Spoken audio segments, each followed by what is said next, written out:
There's so many different organizations that are affected with mind control that we cannot be misled into believing that it's just one particular group of people or another. We can't even say that this is Democrats or Republicans. No. This has nothing to do with party lines. What it has to do with is a New World Order agenda.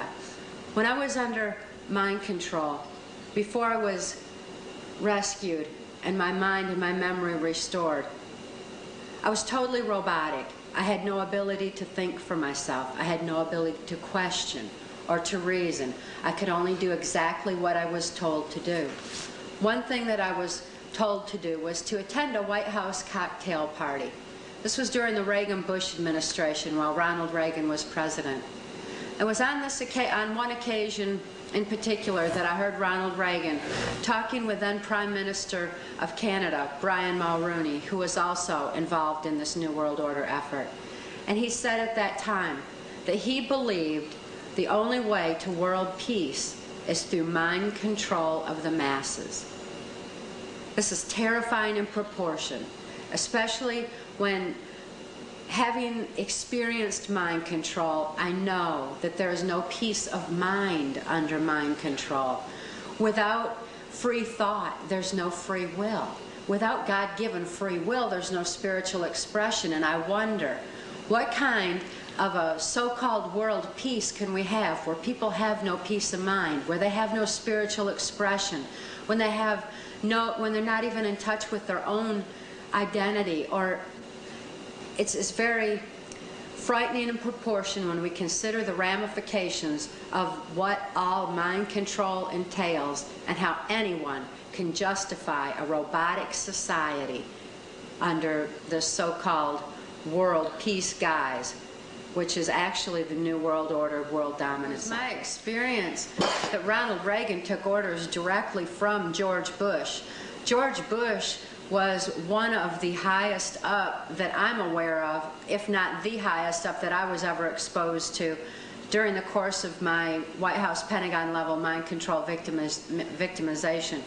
George Bush began with the United Nations. He went on to head our CIA. And then by everything that I witnessed and experienced, it was George Bush who was in control of our country through 3 administrations, because Ronald Reagan answers to George Bush. Then George Bush was in office himself. And after that, Bill Clinton went into office. And I heard Bill Clinton and George Bush once discussing how when the American populace became disillusioned with Republicans in control of our country, bringing us into the New World Order, that Bill Clinton, as a Democrat, would be put into office. And it was also my experience to have witnessed Bill Clinton answering to George Bush. So we certainly aren't blaming everything on George Bush. There's a lot of other players that are named in our book, Transformation of America. But it's very important that people understand who's at the top of this effort so that they know exactly what the problem really is. Instead, it was a very natural process in one regard. When he rescued my daughter Kelly and I in 1988, Kelly and I were safe for the first time.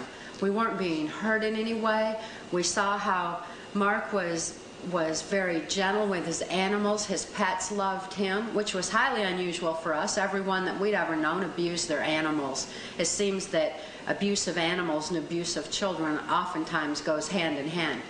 But nevertheless, we felt safe for the first time, and we developed a trust for Mark. This trust factor was very significant in the recovery process, because it was when we felt this kind of trust that the memories of what had happened to us all those years under mind control began flashing across our mind's screen.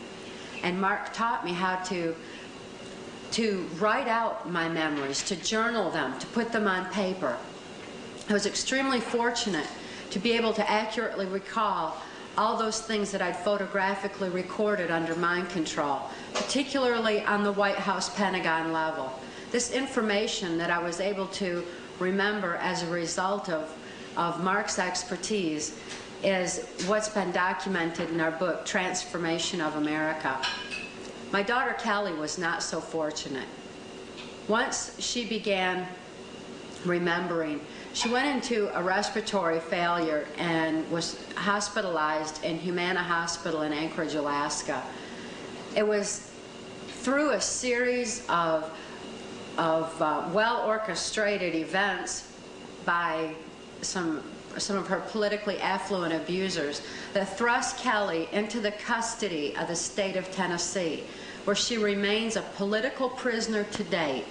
Kelly is denied rehabilitation due to who and what she knows is involved in MK Ultra mind control, due to who and what she knows is involved in her personal victimization. Kelly is waiting the day that good people will join voices and be effective in taking back our government and getting these secrets that have been covered up under national security released. So-called national security. So that she can be helped. This blanket of national security is certainly threatening the security of our nation when it covers up such horrible crimes as have been perpetrated against humanity by those in control of our government.